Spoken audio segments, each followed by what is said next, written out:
లోనే ఇద్దరు కూడా ఈరోజు విసుక్కుంటున్నారు.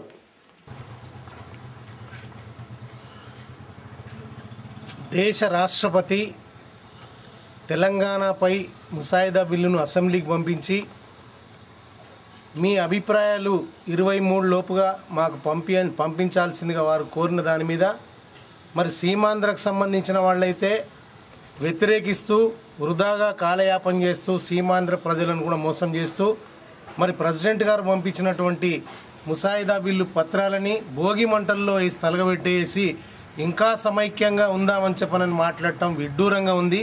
ఇది హాస్యాస్పదంగా కూడా ఉంది. వాళ్ళు మూర్ఖంగా వ్యవహరిస్తున్న తీరు ఈరోజు తెలంగాణ ప్రజలని విస్మయానికి గురి చేస్తూ ఉంది.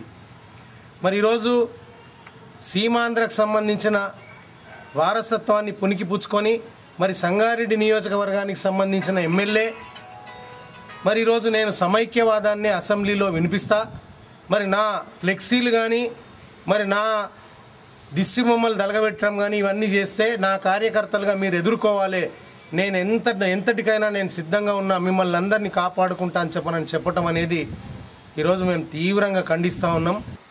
మరి ఖచ్చితంగా తెలంగాణకి వ్యతిరేకంగా ఎవళ్ళు మాట్లాడినా తెలంగాణకు సంబంధించి ఈరోజు వ్యతిరేకంగా నిర్ణయాలు తీసుకున్నా వాళ్ళందరినీ తరిమి కొట్టే రోజులు దగ్గరికి వచ్చినాయి. ఖచ్చితంగా మరి ఫిబ్రవరిలో తెలంగాణ క్లియర్ అయిపోతుంది అని చెప్పనని ప్రజలందరూ నమ్ముతున్న ఈ తరుణంలో కూడా నేను ఇంకా సమైక్యవాదిని అని చెప్పనని మాట్లాడటం మరి సిగ్గుచేటైన విషయం. ఈరోజు ఆయన ఎంతసేపు తన అవినీతి అక్రమాలను కాపాడుకోవటానికి సంబంధించి అవినీతి అక్రమంతో సంపాదించుకున్న డబ్బులు బహుశా మరి ఈరోజు సీమాంధ్రలోనే ఎక్కడన్నా కూడబెట్టి ఉంటాడు కనుక మరి ఈరోజు ఇది వ్యతిరేకించి తెలంగాణ అని చెప్పనంటే మరి అవన్నీ పోతాయన్న ఉద్దేశంతో ఈరోజు మాట్లాడుతున్నాడేమో తెలియదు. కానీ రాజకీయంగా మాత్రం ప్రజలు ఈసారి ఖచ్చితంగా రాజకీయంగా సమాధి చేస్తారనేది మాత్రం మేము పూర్తి విశ్వాసంతో ఉన్నాం. ఇంకా కూడా నువ్వు ఉత్తర ప్రగల్భాలు నువ్వు ఉత్తుత్త మాటలు చెప్తే ప్రజలు నమ్మే పరిస్థితుల్లో లేరు.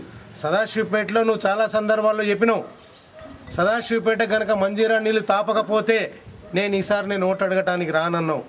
సదాశివపేటకు సంబంధించి మంచినీళ్ళు తాపకపోతే నేను పోటీలో నిలబడనన్నావు. ఈరోజు ఏమైంది? మళ్ళా ఏదేదో ఉత్తుత్త మాటలు చెప్పేసి శిలా పలకాలు వేసేసి నీది ఇచ్చేస్తా అది చేస్తా అని అరచేట్ల వైకుంఠం చూపిస్తున్నావు. దాన్ని ఎవ్వళ్ళు కూడా ప్రజలు విశ్వసించే పరిస్థితుల్లో లేరు.